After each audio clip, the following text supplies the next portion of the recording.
Today, we're diving into the fascinating life story of Joan of Arc, focusing on the theme of her mental illness or heightened intuition. Let's explore this intriguing aspect of her life. Joan of Arc, a historical figure, is often remembered for her bravery and leadership during the 100 Years' War. However, there's a different side to her story that often goes unnoticed. Some historians and researchers believe that Joan of Arc may have suffered from mental illness, specifically schizophrenia. Now, it's important to note that this is just one interpretation of her story.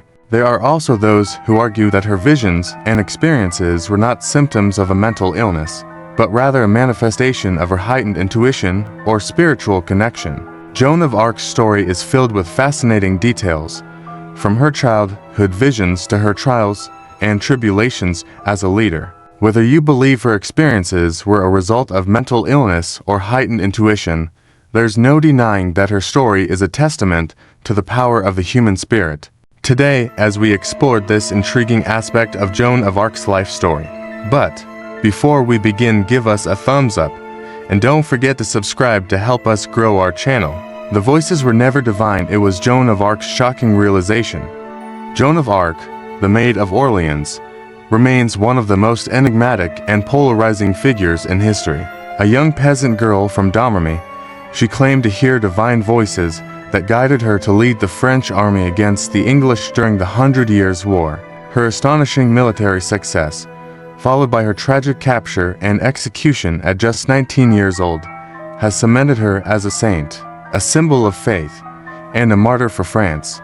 But what if everything she believed, everything history has recorded about her divine mission was a misunderstanding?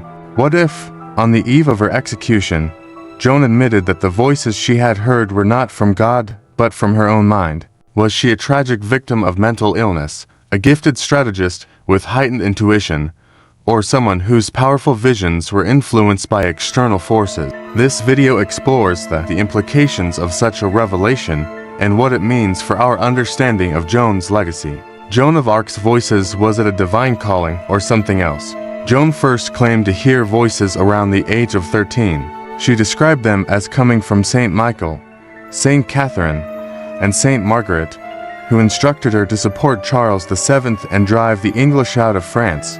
These voices were not mere whispers, they were clear, direct, and persistent. They gave her specific instructions on where to go, whom to trust, and how to act. These commands led her to convince the future king to give her an army and, ultimately, to several victories that turned the tide of the war. But what if Joan, in her final moments, confessed that these voices were never divine? What if, as the flames of her execution pyre were being prepared, she admitted that she had mistaken the source of these messages? Don't forget to subscribe to help us grow our channel. The voices were either hallucinations, mental illness, or heightened intuition. If Joan's voices were not divine, what were they? Modern scholars have speculated on several possibilities: schizophrenia or another mental disorder. Some historians and psychologists suggest that Joan may have suffered from a neurological or psychiatric condition. Schizophrenia, for example, can cause auditory and visual hallucinations, along with strong delusions of grandeur. If Joan was indeed experiencing such symptoms, it is possible that her visions were manifestations of her own mind rather than divine communication. However, Joan's behavior does not fully align with schizophrenia. She was highly functional, demonstrated remarkable clarity in her military strategies, and was not plagued by the disorganized thinking or paranoia typical of the condition. Could she have had another condition, perhaps temporal lobe epilepsy, which has been linked to intense spiritual experiences, a product of religious fervor and suggestion? The 15th century was an era of extreme religious devotion. Visions, miracles, and divine interventions were commonly believed to be part of daily life. It is possible that Joan, influenced by the deep religiosity of her time, convinced herself that her inner thoughts and instincts were messages from God. The power of suggestion and belief can be incredibly strong, especially in a young girl raised on tales of saints and divine missions. Subconscious intuition and an extraordinary mind. Another possibility is that Joan possessed an extraordinary level of intuition and pattern recognition. Her ability to anticipate military movements, predict political events, and inspire her troops could have been the result of heightened cognitive abilities rather than divine intervention. The voices she heard may have been her own subconscious mind processing information in a way she did not fully understand. Joan of Arc was a devout Christian who believed she had a divine mission to help France defeat the English.